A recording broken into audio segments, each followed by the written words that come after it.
Hello. Welcome ताई. Hi. Welcome welcome. Hello. दिसतंय व्यवस्थित? तुझं येस येस एकदम व्यवस्थित. ओके. स्टार एंटरटेनमेंट कडून पहिलं तुझं स्वागत खूप. येस, आणि येस, आपलं सेशन असणार आहे आता 1 तास. तुझे जे कोणी फॅन्स आहेत किंवा आपले जे पेजला फॉलो करतात ते लोक ही तुला काही प्रश्न विचारतील, काही छान कमेंट्सही देतील. आणि आपलं सेशन थोडंसं एक हेल्दी व्हावं यासाठी आपण मध्ये मध्ये गेम्सही खेळणार आहोत. ओ वाव, आवडेल. की येस येस. सो आपण क्वेश्चन पासून स्टार्ट करूया. पहिला प्रश्न विचारते तुला. ओके. आधी जे पण लोक जॉईन झालेत त्या सगळ्यांना हाय, आणि असे जॉईन राहा शेवटपर्यंत. येस. आई, पहिल्यांदा असं म्हणजे एक तुला स्ट्राईक कधी झालं की मला ऍक्टिंग क्षेत्रामध्येच माझं करिअर करायचं आहे किंवा याच क्षेत्रामध्ये मला पुढे जायचं आहे? मी काम लहानपणापासून करत होते. कारण माझ्या हम्म, घरीच नाटक आहे, अभिनय आहे. हम्म, त्यामुळे वेलणकरांची 3री पिढी आहे माझी. तर लहानपणापासून काम करत होते, पण मला आवडायचं नाही, कारण मला असं 4 चौघांच्या समोर काही करायला आवडायचं नाही. घरी पाहुणे हम्म, मला आवडायचं नाही. मी आतल्या खोलीमध्ये. हा, त्यामुळे मला असं मोकळेपणाने कोणासमोर काही 4 वाक्यही बोलता येतील असा आत्मविश्वास होता. आणि त्यामुळे ओके, काम करायचे आई बाबा बहिणी सगळ्यांबरोबर, पण मला आवड नव्हती. हम्म, पण 10वी मध्ये, म्हणजे 10वीची सुट्टी संपली आणि हम्म, नाटक केलं. खरं तर मी हम्म, स्पोर्ट्स मध्ये जास्त म्हणजे मला आवड होती. त्यामुळे ओके, दोरी मलखांब करायचे आणि मी दोरी मलखांबावरनं पडले. त्यामुळे माझा हात दुखावला होता आणि सुट्टी हम्म, होती, काय करायचं. आणि त्यावेळेला एक नाटक आलं आणि मग मी म्हंटल की नाही, हम्म, हम्म, सुट्टी आहे तर चला करूया. आणि म्हणून मी, हम्म, तर ते मी पहिल्यांदाच असं शाळा किंवा घरातल्या मंडळींच्या पेक्षा थोड्या वेगळ्या वातावरणात जाऊन मी पहिल्यांदा काम केलं. आणि ओके, मला मजाही आली आणि थोडासा मोकळेपणा यायला लागला. आणि हम्म, त्या माझं काम बघून खूप जणांनी कौतुक केलं माझं. तर हम्म, मला थोडंसं बरं वाटलं की अरे, आपल्याला काहीतरी जमतंय आणि कोणीतरी आपलं कौतुक करतंय. सो त्यावेळेला मला, बरोबर. हा, मी काहीतरी करू शकीन, हा पहिल्यांदा आत्मविश्वास मला तिथे आला. ओके. म्हणजे पहिलं घरातच करत असताना तो अचानक स्टेजवर जाऊन जो सुरुवात झाली तिथून मग तुमची सुरुवात झाली पुढे. मग नाटक केल्यानंतर ये त्यातनं एकातनं एक, दुसरं असं काहीतरी काहीतरी मिळत गेलं आणि न ठरवता मी या क्षेत्रात आले. स्वप्नील आपल्याला विचारता आहेत की ऍक्टर नसता झाला तर दुसरं काय व्हायला आवडलं असतं? मी म्हंटल तसं मला स्पोर्ट्स मध्ये इंटरेस्ट होता. त्यामुळे मी बॅडमिंटन खेळायचे, दोरी मलखांब करायचे. तर मला त्याच्यात काहीतरी पुढे करायला आवडलं असतं. आणि नाहीतर मग हम्म, फर्स्टच व्हायचं होतं. ओके. सो जे लोक जॉईन आहेत त्या सगळ्यांना हाय, ताईकडूनही हाय. येस, हाय. आणि या क्षेत्रात जेव्हा तू सुरुवात करत होतीस किंवा नव्याने तू जेव्हा स्टार्ट करत होतीस, तर तुला अशा कोणत्या अडचणी आल्या का किंवा काही असे प्रसंग झाले का तुझ्या बाबतीत? छोट्या मोठ्या अडचणी आल्या असं काही? नक्कीच. म्हणजे आपल्याकडे ना एक अशी धारणा आहे की आई वडील हम्म, त्या क्षेत्रातले असले तर सगळं सोपं असतं. हम्म, तर बरोबर. त्यानिमित्ताने नक्की सांगायला आवडेल की हो, काही गोष्टी सोप्या असतात, नक्कीच असतात. मी नाकारणार नाही. पण काही हम्म, बाहेरच्यांना जेवढ्या सोप्या जातील त्यापेक्षा आम्हाला कठीण जातात, असंही होतं. बरोबर. मी असं म्हणेन की मला माझा स्ट्रगल हा एक तर स्वतः बरोबर होता. जसं मी म्हंटल तसं की मला आत्मविश्वास नव्हता, मला मोकळेपणा नव्हता. पण मला माझ्याशी हम्म, स्ट्रगल करावं लागायचं. आणि बाहेर हम्म, बघताना जी मंडळी बघायची ती बघा, अरे, प्रदीप वेलणकरांची मुलगी, रजनी वेलणकरांची मुलगी. त्यामुळे अपेक्षा हम्म, खूप असायच्या. त्याचं एक खूप वेगळं ओझं असायचं की मी काहीतरी, म्हणजे आईबाबांचे मित्रमंडळी माझ्या आसपास असायचे आणि आपण काही चुकीचं केलं तर काय वाटेल, आपण चांगलं नाही केलं हम्म, ते काय म्हणतील, आईबाबांना काय म्हणतील, असं एक प्रेशर कुठेतरी असायचं. आणि मी म्हंटल तसं की त्यावेळेला ना आता जेवढं सोशल मीडिया किंवा म्हणजे खूप व्यक्त व्हायची माध्यमं निर्माण झाली, त्यावेळेला तशी नव्हती ज्यावेळेला मी सुरुवात केली. तर त्या कुठेतरी आपल्याला काय वाटतंय हे बोलणं किंवा मांडणं हे कठीण होतं. त्यामुळे खूप सुरुवातीला मला खूप मी घाबरायचे किंवा बोलायला मला हिंमत व्हायची नाही, काही जमत सांगता यायचं नाही. एखादी गोष्ट जर म्हणजे काय म्हणतो आपण अनकम्फर्टेबल असेल तर ते मोकळेपणाने सांगता यायचं नाही. आणि पण मी म्हंटल तसं की ऍट द सेम टाइम काही वेळेला त्याचा फायदाही झाला की काही मंडळी होती ज्यांनी मला लहानपणापासून पाहिलेलं होतं, काका मावशी होते सगळे आजूबाजूला, त्यामुळे काही काही वेळेला त्यांनी सांभाळूनही घेतलं. त्यामुळे अशा अडचणी आल्या नक्कीच. पण एक होतं की माझ्या आई वडिलांनी मला असं सांगितलं होतं की जे काही करू ते आपण कष्ट घेऊन प्रामाणिकपणे करायचं, आणि जरी चुकलो तरी सुद्धा मग त्याच्या परिणामांना तोंड देण्यासाठी आपण स्वतःला तयार करायचं. त्याच्यामुळे त्याचा फायदा झाला की आईबाबांचे संस्कार खूप महत्वाचे होते आणि ते मला मिळाले. त्याच्यामुळे मी असं म्हणेन की काही चांगल्या गोष्टी, काही अडचणी, ह्यातनच मार्ग काढत काढत प्रत्येक जण आपला आपला स्ट्रगल करून पुढे जातो. तसं मी माझा पुढे गेले. अगदी, म्हणजे फॅमिली सपोर्ट खूप छान होता तुम्हाला, म्हणजे अजूनही आहे. आणि मी असं म्हणेन मानसिक गोष्टी खूप महत्वाच्या असतात, कारण या क्षेत्रामध्ये आज काम आहे उद्या नाहीये, यश आहे आज उद्या नाहीये, असं खूप असतं. त्याच्यामुळे या सगळ्या वेळेला ना तुमची मानसिक जी ताकद आहे ती फार महत्वाची ठरते. आणि ती ताकद संस्कारातून किंवा आपल्या आजूबाजूची मंडळी ज्या वेळेला आपल्यावर विश्वास ठेवतात, आपल्या पाठीशी उभे असतात, त्यावेळेला ती ताकद जास्त येते, आणि ती ताकद मला माझ्या कुटुंबाकडनं मिळाली. बरोबर.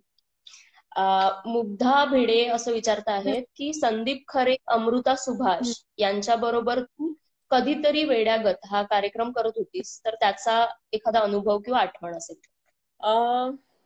नक्कीच. मला एकतर म्हणजे मला असं वाटतं की माझ्या आयुष्यात केलेला हा एक वेगळा प्रयोग होता. आणि माझी आजी ही कवयित्री आहे खरं तर, आणि ती एका कार्यक्रमामध्ये तिची कविता मी वाचली होती, आणि त्या कविता मी वाचली त्यानंतर संदीप खरेंनी मला विचारलं की या कार्यक्रमामध्ये तू काम करशील का. तर मी हो म्हणाले. मला ऍक्च्युली कवितेतलं अ ब क काही येत नव्हतं, आणि त्यामुळे मी नेहमी असं म्हणते की संदीप खरेने मला ते शिकवलं, की अक्षरशः असं तालात कशी म्हणायची इथपासनं मला त्याने गोष्टी शिकवल्या. आणि नुसतं कविता कशी ते नाही तर आम्ही त्या सादर केल्या, म्हणजे कवितांचा नाट्यप्रकार हा आम्ही केला होता त्या कार्यक्रमातून.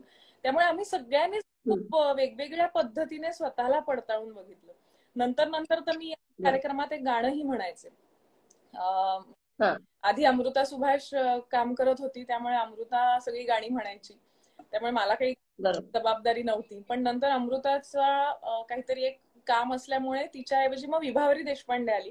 विभावरीत सुद्धा उत्तम, पण मग एकदम अचानक खूप कमी वेळात ती जॉईन झाल्यामुळे एका गाण्याची जबाबदारी संदीपने मला दिली. त्यामुळे मी आयुष्यात पहिल्यांदा स्टेजवर गायले या कार्यक्रमाच्या निमित्ताने.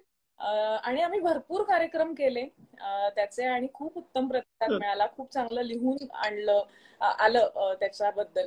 त्यामुळे मला असं वाटतं की एक वेगळा प्रयोग ज्या वेळेला आपण करतो त्यातनं आपण खूप घडतो, आणि मग जेव्हा त्याचं कौतुक होतं तेव्हा आपल्याला असं वाटतं की हा, आपण जो काही प्रयत्न केला तो कुठपर्यंत तरी पोहोचला.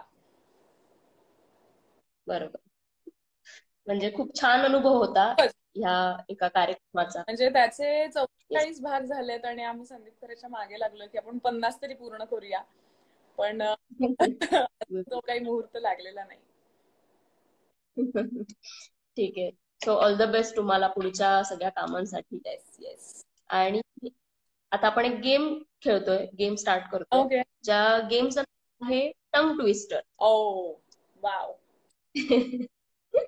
सो पहिला टंग ट्विस्टर मी तुम्हाला देणार आहे, जो तुम्हाला 5 वेळा रिपीट करायचा आहे, फास्ट करायचा आहे, आणि त्याच्यामध्ये 3 चान्सेस आहेत. जर तुम्ही अडखळलात तर सेकंड चान्स तुम्ही घेऊ शकता. असे 3 चान्सेस असणार आहेत. आणि ह्या गेमचे जर तुम्ही 90 to 95% कम्प्लीट केलात तर तुम्हाला स्टार एंटरटेनमेंट्स कडून एक छोटस गिफ्ट असणार आहे.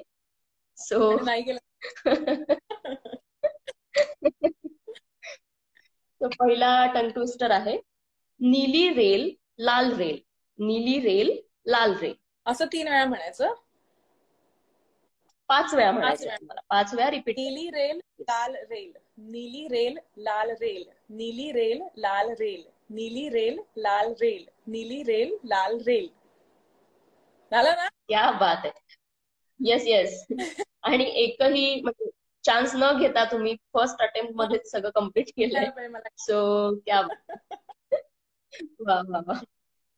ठीक आहे, दुसरा टंग ट्विस्टर देऊया आपण. ओके. दुसरा टंग ट्विस्टर आहे, नदी किनारे किराने की दुकान. नदी किनारे पुढे काय? किराने की दुकान. किराणे की दुकान. ओके. येस. नदी किनारे नाही सॉरी चुकलं. काय आहे? किराणे किराने की दुकान. Okay okay okay. थांबा, आधी मी साधं एकदा करेक्ट करते. नदी किराणे की दुकान है ना? येस एकदम. नदी किनारे किराणे की दुकान, नदी किनारे किराणे की दुकान, नदी किनारे किराणे की दुकान, नदी किनारे किराणे की दुकान, नदी किनारे किराणे की दुकान. Yes completed. खूप छान. हो खूप छान खेळात तुम्ही फर्स्ट गेम, एकदम छान.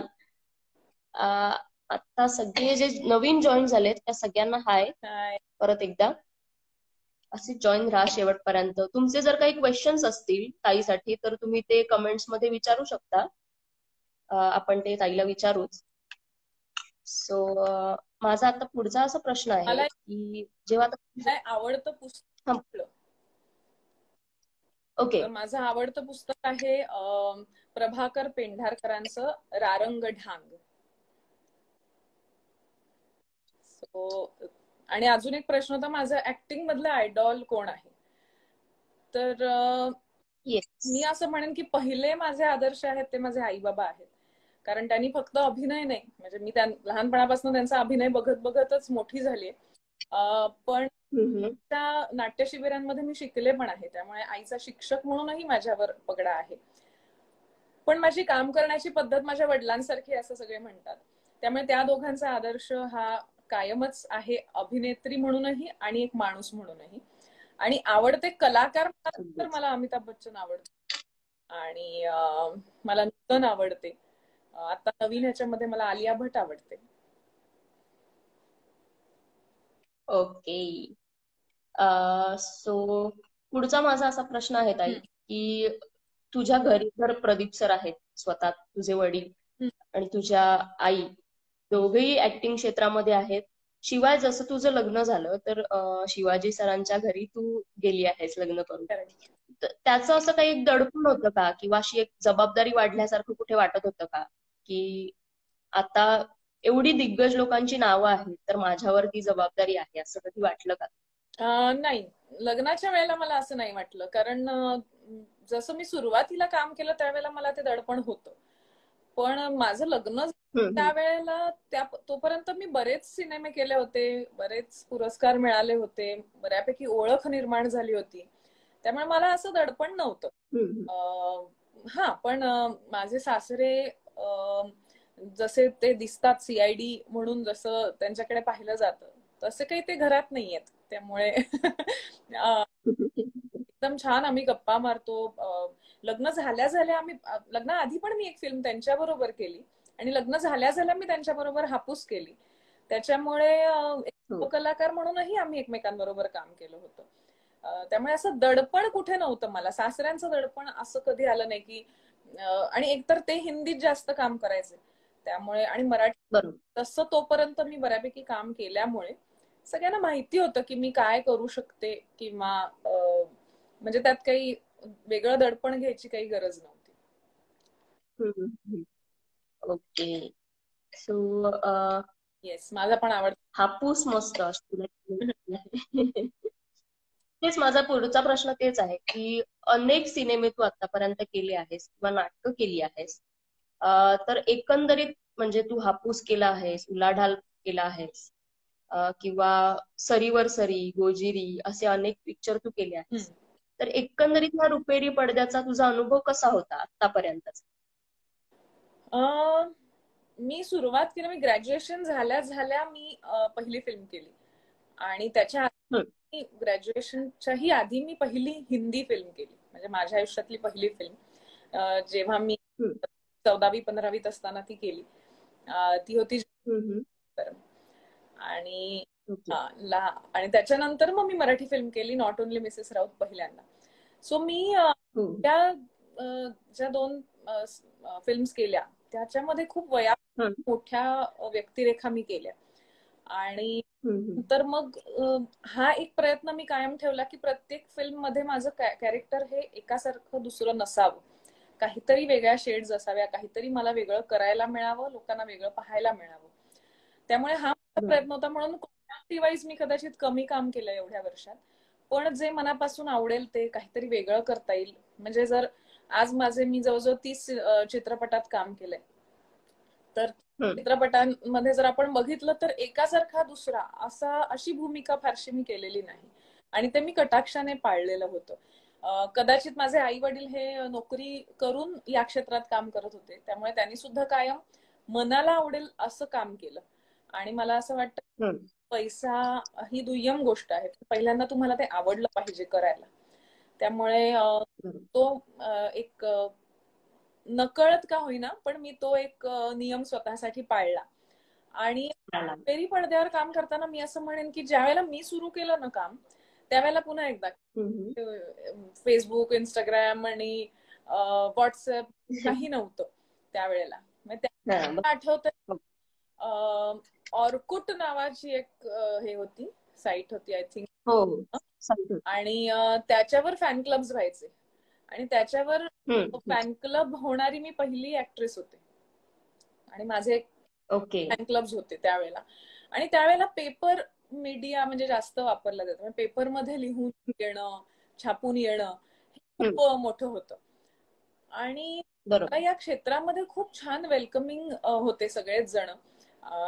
नंतर खरं तर खूप लहान वयात मी काम सुरू केल्यामुळे माझ्या आजूबाजूच्या ज्या म्हणजे ऐश्वर्या नारकर किंवा म्हणजे ह्या तेव्हा मेन स्ट्रीम वर काम करत होत्या, किंवा इव्हन ताई त्यावेळेला, म्हणजे मला आठवतंय की एक वर्ष असं होतं की अलकाताई, अशोक सराफ म्हणजे अशोक काका आणि आम्ही मॅक्सिमम फिल्म्स त्या वर्षात केल्या होत्या.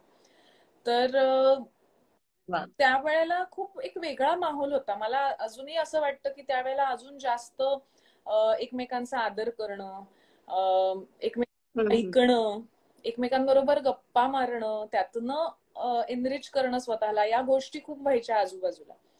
किंवा एक आवडली तर फोन करून आवर्जून सांगितली जायची. आता असं होतं की त्याला संपलं, किंवा अनेकदा एकमेकांशी गप्पा मारण्यापेक्षा, एकमेकांचं ऐकण्यापेक्षा तुम्ही तुमच्याच फोनमध्ये बिझी असता.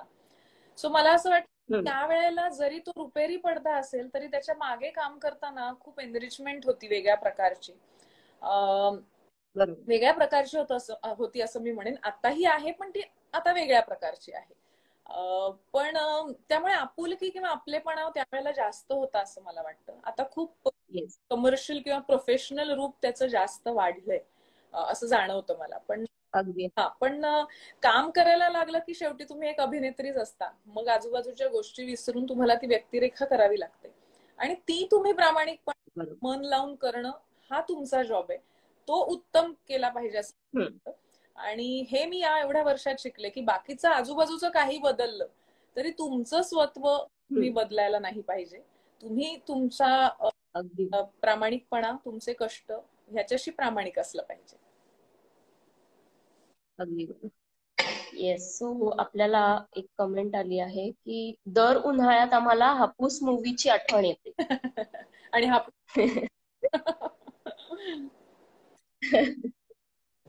आणि एक minute, we are eagerly waiting for your comeback in Marathi movie आणि नाटक.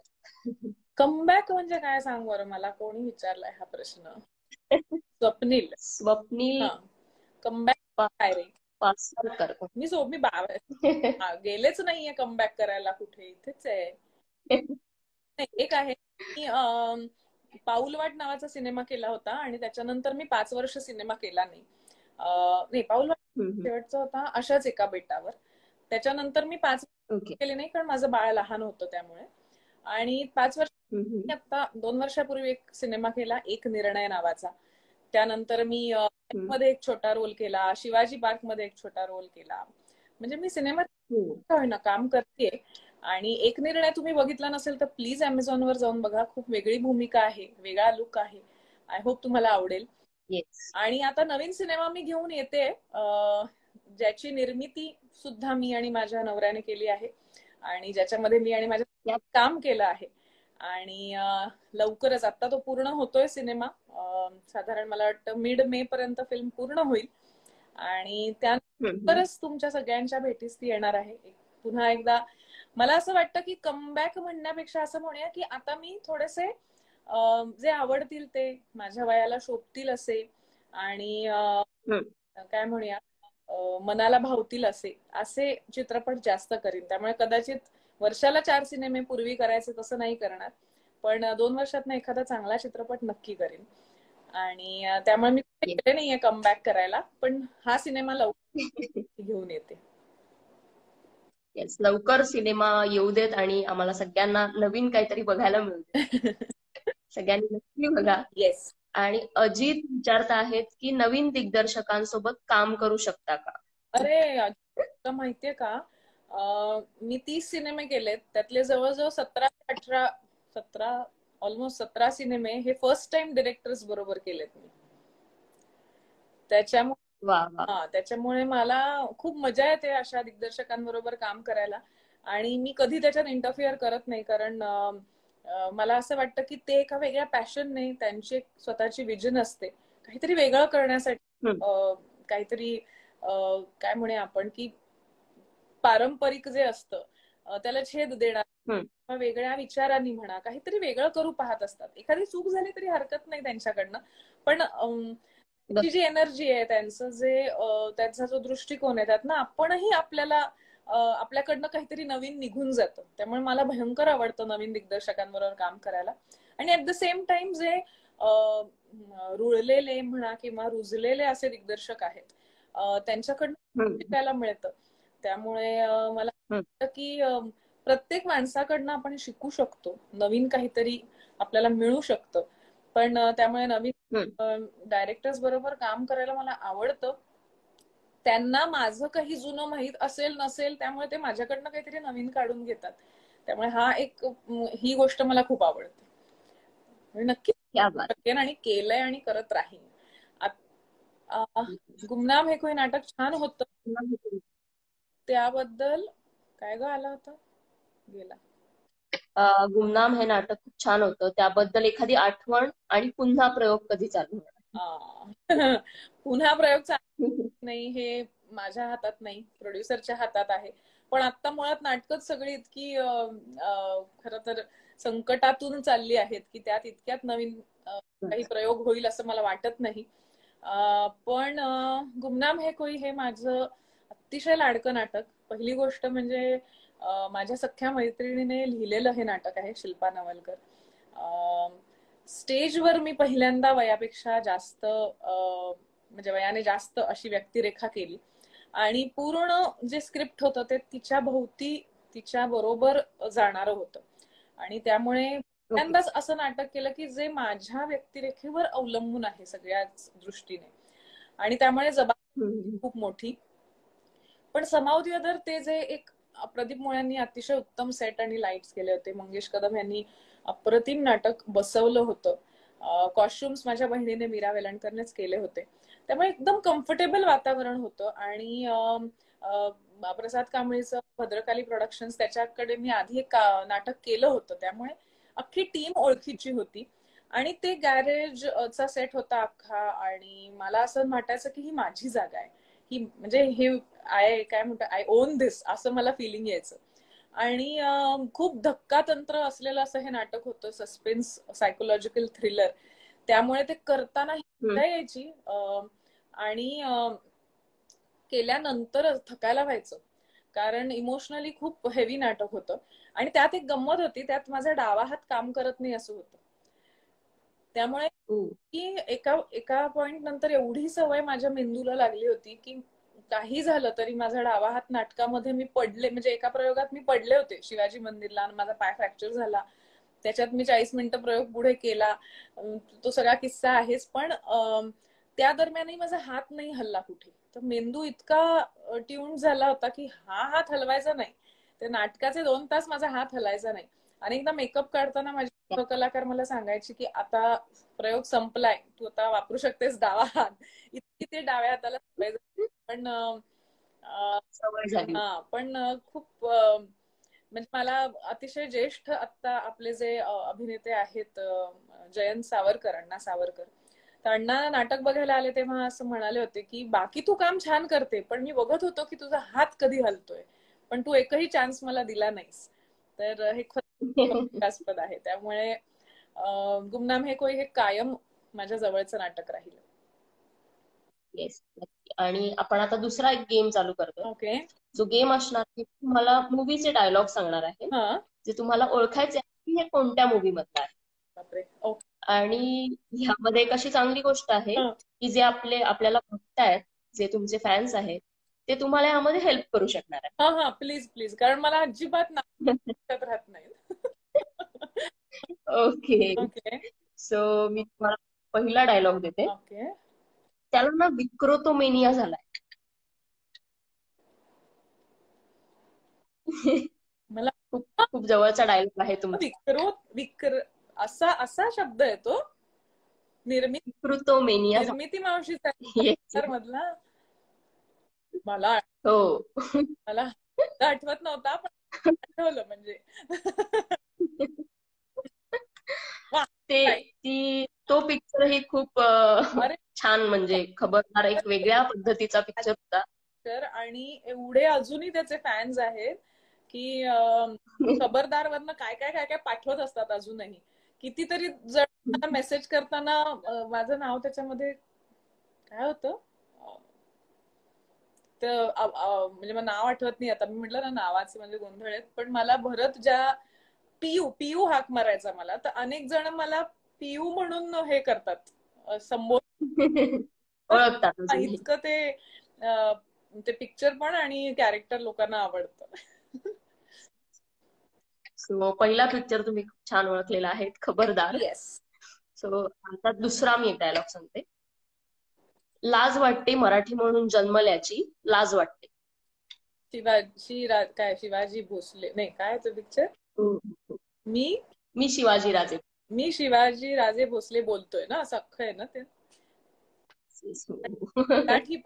करेक्ट. म्हणजे सगळ्यात गाजर दुसरा आणि मराठी असण्याचा अभिमान त्या सिनेमाने पुन्हा एकदा जागा झाला असं म्हणायला हरकत नाही.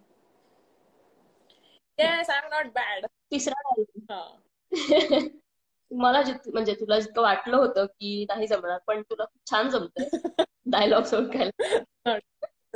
आपल्याला मोहिते जाधव कोणीतरी आन्सर देत आहेत मगाचपासून. सो थँक्यू सो मच, तुम्ही आन्सर देताय. थँक्यू. पण मी न बघता सांगते. हो, येस. अजून तरी तिसरा आणि शेवटचा डायलॉग आहे तुझ्यासाठी. बाबू मोशाय, जिंदगी बडी होनी चाहिए, लंबी नाही. हे कोणी सांगेल ना. आनंद. येस. हा पण खूप छान आणि जुना आपला महत्वाचा पिक्चर आहे. 2 गिफ्ट मला मिळत आहेत ना, लक्षात घ्या. येस. मला आवडतात ते. ओके. तुझे फॅन्स आहेत ताई सगळे, जे तुला मदत करतात, हेल्प करतात. मला या मला हे का नाही बघायला मिळत आहेत कमेंट्स. मला कमेंट्स का? I don't know. ते बघायला गेले की ठीक आहे, पण तू ऍक्च्युली एकावर एक कमेंट्स येत आहेत, त्यामुळे त्या थोड्या हे होतात, वरती खालती होत आहेत. ओके. सो ज्यांना कोणाला क्वेश्चन जरी विचारायचे असतील, तुम्ही कमेंट मध्ये मेन्शन करू शकता. आपण विचारतो आहोत मध्ये मध्ये.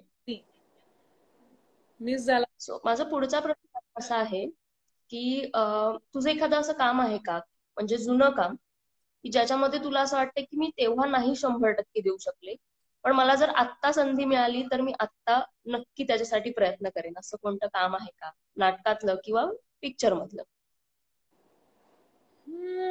विचार करायला लागेल, खूप निघतील असे. कारण मला मला खूप कमी वेळेला माझं काम आवडतं. ओके. त्यामुळे मी बघायला गेले की मला खूप त्याच्यामध्ये चुका, उणीवा सगळ्या दिसतात. त्यामुळे खूप खूप निघतील असे की जे मी परत करू शकेन. पण कधी कधी मला असं वाटतं की त्यावेळेला जे होऊन जातं ना ते सुद्धा महत्वाचं असतं. म्हणजे मी नेहमी म्हणते कधी कधी आपसुक आतून येतं त्यावेळेला, त्या वयात त्या गोष्टी कदाचित होऊन जातात. म्हणजे त्याला तराजूमध्ये तोलण्यापेक्षा त्या वेळेला त्याचा अनुभव तुमच्यापर्यंत पोहोचला ना, हे महत्वाचं असतं. म्हणजे आता पहिला सिनेमा मी केला त्याच्यात मी होते 15वीत आणि मी काम केलं लग्न झालेल्या एका वकील बाईचं. तर कदाचित मी जास्त चांगलं करू शकेन कारण मी त्या वयाची आहे आता. पण त्यावेळेला त्या सगळ्या परिस्थितीमध्ये ते उठून दिसलं काम, त्याला मला 2 पुरस्कार मिळाले, तर कदाचित ते घडलं असतं. आता मी करून कदाचित ते नाही घडणार, असंही होऊ शकतं. त्यामुळे त्या वेळेला त्या गोष्टी काही होणं असतं ते होऊ द्यावं. फार रिग्रेट स्वतःला जज करत बसू नये, पुढे जावं आणि पुढचं काम अजून छान छान करण्याचा प्रयत्न करावा. येस, नक्कीच. ताई, तुला बरेच जण विचारतात की मधुरव कधी सुरू होणार? मधुरव सांगणार, सगळं सांगणार. मला आधी हॉबीज काय आहेत, तर मला नाचायला आवडतं, मला गाणी ऐकायला आवडतात, जुनी हिंदी चित्रपटातली गाणी जास्त आवडतात. त्यानंतर मला खायला आवडतं खूप आणि आवडतं. निघायचं, भटकायचं, ठरवायचं नाही कुठे जायचंय आणि भटकायचं, असं मला भटकायला खूप आवडतं. ह्या माझ्या आवडीच्या गोष्टी आहेत. मधुरव विषयी, मधुरवचे मी 2 भाग केले. त्यानंतर मधुरव मध्ये ज्यांचं लिखाण मी वाचलं, त्यावर आधारित हे पुस्तक मी प्रकाशित केलं. सो तुम्हाला कोणाला आतिषबाजी हवं असेल तर मला नक्की कळवा. मला तुम्ही इन्स्टावर सुद्धा लिहू शकता. मधुरव हे माझं पुस्तक आहे मूळ, ज्याचा आजच युट्यूबवर मी त्या सोहळ्याचा फर्स्ट एपिसोड टाकते. कारण 2 वर्षापूर्वी खूप मोठा सोहळा झाला होता या पुस्तक प्रकाशनाचा आणि खूप कलाकार आले होते, नातेवाईक होते आणि सई परांजपे यांच्या हस्ते या पुस्तकाचं प्रकाशन झालं होतं. तर माझ्या मधुरा वेलणकर साटम या युट्यूब चॅनलवर आजच मी तो सोहळा, त्यातला पहिला भाग आज टाकते. तोही सगळ्यांनी नक्की बघा. आणि मधुरा खर तर मी आता लाईव्ह शो तुमच्या शहरात येऊन, तुमच्या समोर येऊन करण्याचा माझा मानस आहे आणि तो तसा कार्यक्रम मी बसवते आहे सध्या. लॉकडाऊनचा मी असा आणि मधुरव आता तुमच्या घरात किंवा तुमच्या दारी किंवा तुमच्या शहरी असं म्हणायला हरकत नाही, असा लवकरच सुरू करणार आहे. या सगळ्यातून ज्या वेळेला आपण बाहेर पडू त्यावेळेला, तोपर्यंत माझं त्या स्क्रिप्टवर काम चालू आहे. पुन्हा एकदा मधुरव फेसबुकवर किंवा युट्यूबवर भाग 3 करावा असा माझा मानस नाहीये. पण आता कोरोना आणि हे लॉकडाऊन याचा काय विचार होतोय आणि कितपत आपण भेटू शकतोय ह्याच्यावर मी तो निर्णय घेईन. पण माझी इच्छा आहे की तिसरा भाग सोशल मीडियावर न होता तिसरा भाग हा मी प्रत्यक्ष भेटीतनं निर्माण व्हावा अशी आशा करते आणि लवकरात लवकर हे सगळं संपावं अशी आशा करते. नक्कीच. तुला खूप शुभेच्छा ताई. येस येस, त्यासाठी थँक्यू. सिरियल मध्ये कधी येणार? मला छान सिरियल मिळाली तर मी कधीही येऊ शकते आता, पण मला स्वतःला बघायला आवडेल अशी मालिका मला करायला मिळेल त्यावेळेला मी करेन. फेवरेट डिश कोणती असा प्रश्न विचारतायत आपल्याला काजल जाधव. फेवरेट? अच्छा, काजल. ओके. नॉनव्हेज मी खूप प्रिय आहे, नॉनव्हेज मला. त्यामुळे मासे नाही तर चिकन. व्हेज म्हणशील तर मला असं अबर चबर खायला खूप आवडतं. जनरली मला पण पावभाजी, चाट पण मुंबईमध्ये, म्हणजे भेळ किंवा शेवबटाटे वगैरे जे खायचं ते मुंबईमध्ये, आणि पाणीपुरी. पण आईच्या हातची मटकीची उसळ जी मी कधीही केव्हाही कितीही खाऊ शकते. आईच्या हातचं सगळंच असतं खरं तर, पण तरी सुद्धा. नॉनव्हेज म्हणजे मी स्वतः करते ते बोंबील फ्राय आणि चिकन रस्सा, हे मला खूप आवडतं. वा, क्या बात. मोहिते जाधव म्हणत आहेत की तुम्ही माझे आदर्श आहात. तुमचे आदर्श कोण आहेत हे जाणून घ्यायला आवडेल. मी म्हंटल तसं आई बाबा माझे पहिले आदर्श हे माझे आई बाबाच आहेत आणि कायम राहतील. बाबांनीच इतकं दिलं आहे आणि इतकं त्यांच्याकडनं घेण्यासारखं आहे की मला बाहेर जावंच लागलं नाही. पण तरी सुद्धा मी असं नेहमी म्हणते की प्रत्येक माणसाकडनं काय करावं काय करू नये सगळंच आपण शिकत चालू ठेवावी. ओके. सो पुढचा ताई प्रश्न आहे असा की तुला एखाद्या व्यक्तीसोबत काम करायची इच्छा होती आणि अचानक एका प्रोजेक्ट मध्ये ती तुझी इच्छा अचानक पूर्ण झाली, असं कधी झालंय का कोणा बाबतीत?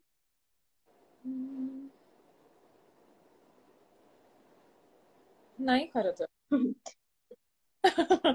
नाही.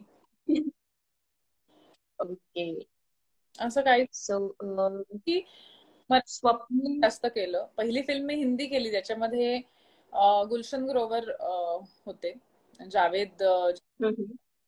तर पण ते असं काही ठरवलंच नव्हतं. अचानक फिल्म केली आणि हळूहळू मोठी झाली आणि ती खूप छान रिलीज झाली. पण त्याच्यानंतर मराठीत काम केलं तर मराठीत मी कायम या सगळ्याच जणांना, म्हणजे माझ्या पहिल्या सिनेमात मोहन जोशी, विक्रम गोखले होते, पहिल्या मालिकेत होते. या सगळ्यांना मी खूप लहानपणापासून पाहिलं होतं, त्यामुळे मला असं कधी नाही वाटलं की ह्यांच्याबरोबर काम करायचं एकदा. त्यांच्याकडनं मी शिकले, पण अशी काही अगदी आतून इच्छा असं काही नव्हतं. समावधी अदर मला सगळ्यांबरोबर काम करता आलं. तू नक्कीच खूप दिग्गज लोकांबरोबर तू ऑलरेडी खूप काम केलं आहेस. सो खूप छान, आणि तुला पुढेही असंच काम मिळत राहू, त्यासाठी all the best. Yes, thank you. आपण एक तिसरा गेम चालू करूया. जो गेम असणार आहे, मी तुला एक इंग्लिश वर्ड सांगेन ज्याचं तू मराठी ट्रान्सलेशन करायचं आहे आणि त्याच्यावरून एखाद्या ऍक्टर किंवा ऍक्ट्रेसचं तुला नाव सांगायचं आहे. म्हणजे फॉर एक्झाम्पल मी तुला सांगते, मी जर तुला वर्ड दिला की कल्चर, तर कल्चर वरून संस्कृती. सो मराठी ऍक्ट्रेस संस्कृती बालगुडे. ओ अच्छा. तर तुला असं काही मॅच करायचं आहे. Okay, I will try. तुझ्यासाठी पहिला वर्ड आहे स्काय. आकाश. आकाश, हा तो, त्याचं नाव मला येत नाही. सैराट मधला ना? येस येस येस, त्याचं नाव बरोबर आहे. याच्यामध्ये जे आहेत लाईव्ह ते तुम्हाला हेल्प करू शकताय. तुम्ही सांगू शकता मला मिनिट्स मध्ये. हो सर. ओके, आकाश. ये आकाश ठोसर. ओके. वा, पण आठवलंय का तुला? मूवी तरी आठवला आहे. हा, म्हणजे मला तो मुलगा आठवला पण त्याचं मला आडनाव येत नव्हतं. दुसरा वर्ड आहे युनिटी. काय? युनिटी. युनिटी काय बरं शब्द नाही. एकता. मराठी असं कोणी आहे का? एकता कपूर. एकता कपूर मराठी असं काही नाही, हिंदीही चालेल, असं काही इश्यू नाही. एकता कपूर. स्वप्नीलने पण आन्सर दिलेला आहे. थँक्यू स्वप्नील. Helping me. आता माझं उत्तर दिल्यावर. येस. तिसरा वर्ड आहे ऑर्डर. बापरे, आदेश. बांदेकर. बरोबर, क्या बात आहे. वा वा. आणि चौथा आणि शेवटचा शब्द आहे ताई, नॉवेल. नॉवेल म्हणजे बुक, कादंबरी, कदम. वा वा वा. कोणी न सांगता तूच सांगितलेलं आहेस. येस. क्या बात आहे. सगळे गेम, तिन्ही काय राऊंड सगळ्या वन टेक ओके केलेलं आहे. मी वन टेक आर्टिस्ट आहे. खूप उत्तम उत्तम खेळलेली आहेस तू ताई. कॉंग्रॅच्युलेशन. सो आपल्यालाही बरेच लोक आन्सर देत आहेत, त्यांना सगळ्यांना थँक्यू. तुम्ही आन्सर देताय, असेच जॉईन राहा. आणि तुमचे काही अजून प्रश्न असतील तर विचारू शकता.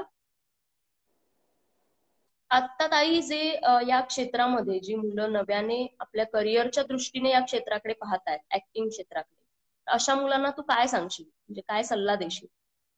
काही नाही, मी एकतर सांगेन की तुम्ही आधी आरशासमोर उभं राहा आणि स्वतःला पडताळून बघा. आपण स्वतःशी खोटं नाही बोलू शकत. फक्त आपण सुंदर दिसतो आणि आपली पर्सनॅलिटी छान आहे असं जर असेल तर मग मॉडेलिंग करा.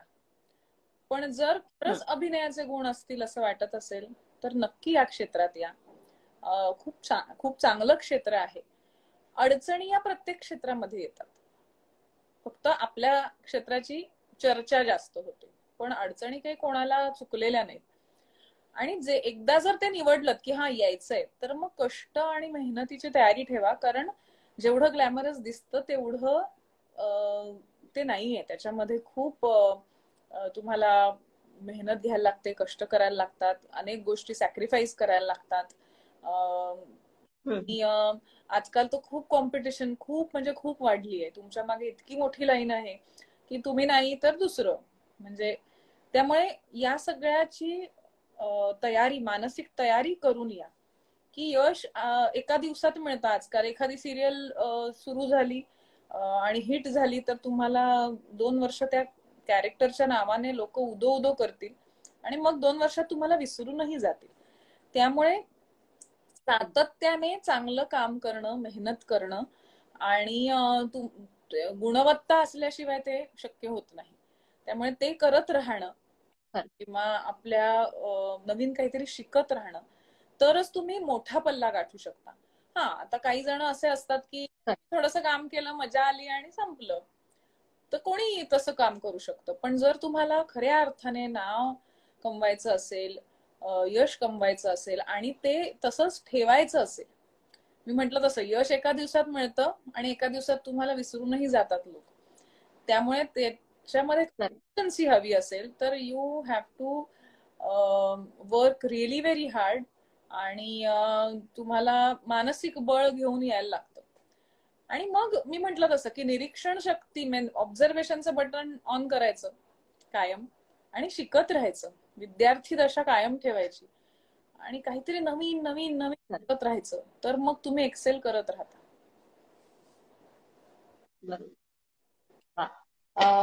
आपल्याला एक क्वेश्चन आलाय कृपाली चौकीदार यांच्याकडून. मधुराताई, तुमचं आवडतं गाणं मराठी कोणतं आहे?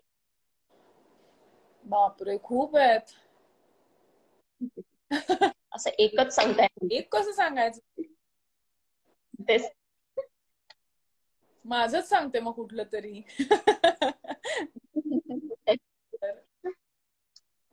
मी हे सांगू शकते की मला लता मंगेशकरांची मी काय म्हणूया भक्त आहे असं म्हणायला हरकत नाही. त्यामुळे त्यांची सगळीच गाणी. आणि माझ्या सिनेमातलं म्हणायचं झालं तर मी आत्ता हापूस मला पटकन आठवतोय. सो हापूस गाणं असा असावा मला माझं फेवरेट अशासाठी आहे की त्याच्यात माझा डबल रोल आहे आणि त्या बहिणींचंच ते गाणं आहे. त्यामुळे ते गाणं करताना मजा आली होती आणि खूप मेहनत. म्हणजे मी अंकिता आणि अमृता अशी 2 कॅरेक्टर्स केली होती. तर अंकिता टू अमृता आणि अमृता टू अंकिता असे मी 2 दिवसात आय थिंक 32 का 37 वेळा चेंज केले होते आणि 2 दिवसात हे गाणं पूर्ण केलं होतं. त्यामुळे आता पटकन आठवलं. पण मराठीमध्ये सुधीर फडके आहेत किंवा अगदी आजकालची ही गाणी मला खूप आवडतात. आपल्या मैत्रिणी आहेत आताचे तर जे सगळे गायक गायिका आहेत ते त्यांना खूप जवळनं पाहिलेलं आहे.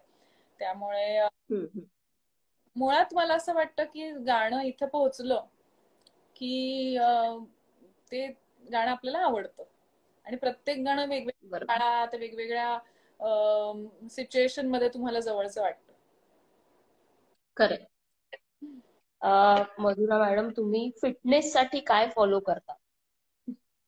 आधी मी फिट आहे असं वाटतंय, ह्याच्यातच खूप थँक्यू स्वप्नील. पण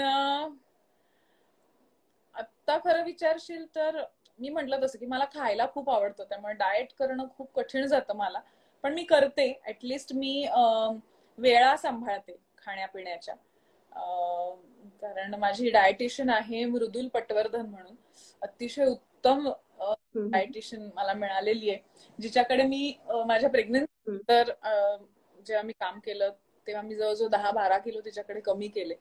अजूनही मला 6-7 किलो तिच्याकडे कमी करायचे. पण शी इज अ वंडरफुल पर्सन आणि शी हेल्प्स मी अ लॉट. त्यामुळे वेळेत ठेवणं, विटामिन्स घेणं आणि रोज थोडा तरी व्यायाम करणं, हे खूप महत्वाचं आहे. आणि मला असं जेन्युअनली वाटतं, मी या निमित्ताने जे कोणी पाहताय त्यांना सांगेन की जनरलाइज जे काही डाएट असेल ना ते नका पाळू. तुम्ही तुमच्या डॉक्टरना, तुमच्या डायटिशियनना कन्सल्ट करा. कारण जे माझ्या बहिणीला चालतं किंवा माझ्या नवऱ्याला चालतं ते मला नाही चालणार. कुठली औषधं घ्यायला पाहिजे, कुठली गोष्ट किती प्रमाणात खायला पाहिजे, काय वेळा सांभाळायला पाहिजे, ह्या सगळ्या गोष्टी तुम्हाला तज्ज्ञाकडनंच त्या माहिती असल्या पाहिजेत. एकदा त्यांनी सांगितलं की यू कॅन फॉलो इट, पण ते प्लीज कुठेतरी अशा या ऍप बीप वर काहीतरी बघून आपली डोकी चालवून करू नका. टेक अ प्रॉपर गायडन्स आणि डाएट करा. सो आय फॉलो दिस, की तिने दिलेलं आहे ते डाएट, त्याच्या वेळा, औषधं आणि एक्सरसाइज. म्हणजे घरी असलं तरी आपण एक्सरसाइज करू शकतो. सो हे सगळं मी पाळते. आणि ज्या वेळेला छान भरपूर खाते, मनसोक्त खाते, त्यामुळे कुठेही असं नसतं की आई ग मला हे खायचंय आणि राहिलं, अशी काही निराशा माझ्या चेहऱ्यावर नसते. आय ईट, आय एन्जॉय आणि I take care of my health. Ajinkya विचारतो आहे, नवीन मूवी कोणती येणार आहे का? येस, ताईने मगाशी सांगितलं आहे. मी सांगितलं की एक नवीन सिनेमा आता जस्ट कम्प्लीट होतोय, पोस्ट प्रोडक्शन चालू आहे. आणि मी आणि माझा नवरा आम्ही दोघांनी कामं केलीत आणि छान झाली आहे फिल्म. आणि मे मिड पर्यंत फिल्म तयार होईल आणि मग ती कुठल्या माध्यमातून तुमच्यापर्यंत येईल हे आता आम्हालाही माहित नाहीये, पण ती लवकरात लवकर तुमच्यापर्यंत नक्की पोहोचेल. आणि एक वेगळा रोल आहे, एक वेगळं कॅरेक्टर आहे, प्रत्येकाला कुठेतरी त्याच्याशी रिलेट होईल असं हे कॅरेक्टर आहे. त्याच्याविषयी जास्त माहिती एकदा सिनेमा पूर्ण झाला की आपण पुन्हा लाईव्ह करू आणि पुन्हा भेटू तेव्हा सांगेनच. पण हा सिनेमा लवकरच येतोय. येस, नक्कीच. आणि ताई तू आहेस म्हणजे काहीतरी वेगळं असणार हे सगळ्यांनाच माहिती आहे. कारण तुझे प्रत्येक पिक्चर मधले म्हणा किंवा नाटकामधले प्रत्येक रोल मध्ये काही ना काहीतरी वेगळं आहे, थँक्यू. जे आम्हालाही बघताना खूप छान वाटतं. म्हणजे मी केलेला प्रयत्न बघितल्यावर मला छान वाटलं, त्यामुळे थँक्यू. नक्कीच. येस. आणि जाता जाता एक शेवटचा प्रश्न विचारते की गणेश सोळंके, सुप्रिया रक्षे, आपली सगळी स्टार एंटरटेनमेंटची जी टीम आहे ती गेल्या लॉकडाऊन मध्येही आणि आता जसं लॉकडाऊन डिक्लेअर झालंय तेव्हाही अनेक सेलिब्रिटींसोबत आम्ही लाईव्ह सेशन्स करतो आहे. तर या उपक्रमाबद्दल तू काय सांगशील? मला असं वाटतं की आता लॉकडाऊन मध्ये स्पेशली हे असे कार्यक्रम होणं खूप महत्वाचं असतं, कारण एकमेकांना ऐकून आपल्याला बळ मिळत असतं. त्याच्यामुळे हे कार्यक्रम तुम्ही निश्चित करत राहा. आणि त्याचबरोबर हळूहळू तुम्ही, मला असं वाटतं की फक्त सेलिब्रिटींशी गप्पा न मारता अनेक अशी माणसं आहेत की ज्यांना वलय नाहीये पण त्यांचं काम सेलिब्रिटींपेक्षाही मोठं आहे. अशाही कलाकारांना, जे खरंच माणूस म्हणून खूप मोठे आहेत, अशा लोकांचं काम सुद्धा तुम्ही हळूहळू लोकांसमोर घेऊन या. आता आपल्याकडे जे ऐकणारे प्रेक्षक आहेत, आपल्याला माहित नाही ते काय करतात, प्रत्येक जण कुठेतरी काहीतरी एक वेगळ्या पद्धतीचं काम करत असतं. त्यामुळे नक्कीच, अर्थात आपण एंटरटेनमेंट म्हटलंय, त्यामुळे एंटरटेन होतील लोक अशा पद्धतीनेच आपल्याला कार्यक्रम करायचा आहे. पण मला असं वाटतं की तुम्ही त्या पलीकडे जाऊन सुद्धा लोकांच्या अजून मनाचा ठाव घ्यावा. ही तुम्हाला मी म्हणजे माझी आशा व्यक्त करते. आणि तुमचे फॉलोअर्स नक्कीच. आहेत आणि तुम्ही चांगलं काम करत राहा. आणि सोशल मीडिया ह्याचा परिणाम वाईट सुद्धा होतो आणि चांगला सुद्धा होतो. तर तो चांगल्या दृष्टीने सोशल मीडिया वापरून चांगलं कार्य तुमच्या हातून घडो ही मी इच्छा व्यक्त करते. आणि मला थँक्यू सो 2-3 मच. जण ते मला बघता येत नाहीये पण खूप प्रश्न विचारले, तर 1-2-3 अजून उत्तर देऊया आणि मग थांबूया. येस येस येस, नक्कीच. फक्त बघ, कारण ते मला दिसत नाही. येस, तुला सांगतात सगळे की ताई तू आता जे बोललीस ते खूप छान थॉट्स आहेत तुझे. थँक्यू. हे ते सगळेजण कमेंट्स मध्ये मेन्शन करतायत. माझी मैत्रीण आली Anushka. Madhura is great work by you. Thank you thank you. माझी शाळेतली मैत्रीण आणि माझी खूप जवळची मैत्रीण आहे. So she followed everything. त्यामुळे तुझं हे म्हणणं खूप महत्वाचं आहे. येस. आणि आजचं सेशन ताई तुला कसं वाटलं? सेशन किंवा मी जी होस्ट आहे ती कसं वाटलं तुला? मला खूप मजा आली. आणि मी तुला खरं सांगू, तू ज्या वेळेला म्हणालीस ना की आपण गेम्स खेळणार आहोत, तेव्हा आय वॉज लाईक की ठीक आहे काहीतरी, पण तू छान गेम्स निवडलेस आणि माझ्याकडनं छान मला खेळता आले, हेही मला छान वाटलं. अनेकदा असं वाटतं की ज्या वेळेला मुलाखत आम्ही देतो त्यावेळेला असं वाटतं आधी काही ठरवू नये, आयत्या वेळेला प्रश्न यावेत, मग आम्ही आयत्या वेळेला उत्तर आम्हालाही मजा येते. पण आपण आज काहीच बोललो नव्हतो आधी आणि त्यामुळे तू काय मला माहित नव्हतं. पण खूप छान प्रश्न विचारलेस. खूप कमी वेळात बऱ्यापैकी माझी माहिती सुद्धा लोकांपर्यंत पोहोचली. आणि मला असं वाटतं की मजा आली. फक्त म्हणणार नाही तर तुझ्या प्रश्नांमधनं मला सुद्धा परत एकदा माझ्याविषयी, अरे मी हे करू शकते, अरे हे मला माहितीये, अशा सुद्धा गोष्टी मला मिळाल्या. त्यामुळे तुझंही खूप कौतुक. Thank you so much. आणि नचिकेत आपल्याला विचारतो आहे, एखादा मूवी डिरेक्ट करायचा विचार आहे का? नाही नाही, माझं काही डिरेक्टोरियल विजन आहे असं मला वाटत नाही. त्यामुळे एखाद वेळ मी लिहू शकीन पण डिरेक्ट करू शकेन असं मला अजून तरी वाटत नाही. त्यामुळे मला वेब सिरीज मध्ये काम करायला मला आवडेल. रादर एका वेब सिरीजचं काम चालू आहे आता आणि मराठी नाहीये, हिंदी आहे. आणि तुम्हाला सगळ्यांना खरंच मी विसरले सांगायला आवडेल की डिझनी हॉटस्टार नवीन मर्डर मिस्ट्रीच्या 5 स्टोरीज एकत्र येत आहेत. त्यातल्या एका स्टोरीमध्ये हिंदी आहे आणि मी आणि गिरीश कुलकर्णी आम्ही असे दोघं मराठी कलाकार आहोत, मात्र हिंदी स्टोरी आहे. आणि ही एप्रिलला IPLच्या दरम्यान डिझनी हॉटस्टारवर रिलीज होतीये. त्याबद्दलही लवकरच तुम्ही माझ्या पेजवर त्याची माहिती बघू शकाल. त्यामुळे मला फॉलो करा. आणि मधुरा लाईव्ह कधी घेऊन येते, त्याचबरोबर नवीन चित्रपट कधी घेऊन येते आणि हे डिझनी हॉटस्टारचं माझं जे हिंदी काम आहे ते तुमच्यापर्यंत कधी कसं पोहोचतंय हे सगळंच तुम्हाला त्या पेजवर कळेल. त्यामुळे नक्की फॉलो करा. येस, नक्की. सगळ्यांनी नक्की बघा. ताईच्या पेजला फॉलो करा की जेणेकरून तुम्हाला प्रत्येक गोष्टीची माहिती त्या त्यावेळी मिळत राहील. मेथड आणि ते सारखे विचारतात मला 2-3 वेळा. नाहीये मी मेथड ऍक्टर. मी पण म्हणजे कोणी असू नये असं नाही. प्रत्येकाची पद्धत असते काम करण्याची. जे ज्याला कम्फर्टेबल आहे तसं त्याने काम करावं. परिणाम हा महत्वाचा आहे. पद्धत महत्वाची नसते, परिणाम महत्वाचा असतो. सो थँक्यू सो मच ताई, तू आमच्या सेशनला जॉईन झालीस आणि तुझे एक्सपिरियन्स आम्हालाही ऐकायला मिळाले, काहीतरी नवीन शिकायला मिळालं. छान वाटलं तुझ्याशी गप्पा मारून. Thank you. Thank you so much. Thank you. Yes, आणि तुझ्या सगळ्या करिअरसाठी all the best. Yes, thank you so much. आणि सेम हिअर. तुम्हाला सगळ्यांना, सगळे जे पाहतायत त्यांना सुद्धा धन्यवाद. आणि स्टार एंटरटेनमेंटच्या तुमच्या सगळ्या टीमला खूप खूप शुभेच्छा. आणि खूप खूप मी असं म्हणेन की मोठे व्हा, चांगलं काम तुमच्याकडनं घडत. येस, थँक्यू सो मच ताई जॉईन झाल्याबद्दल. Bye bye. Bye bye.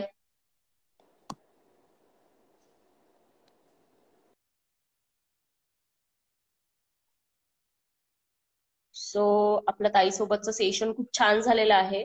तसंच आत्ता बरोबर 6 वाजता एक सेशन आहे, त्याच्यानंतर 7 वाजताही एक सेशन आहे. तेही तुम्ही नक्की जॉईन करा. सगळ्यांनी तेही सेशन बघा, तुम्हाला तेही खूप आवडेल. खूप छान एन्जॉय कराल तुम्ही.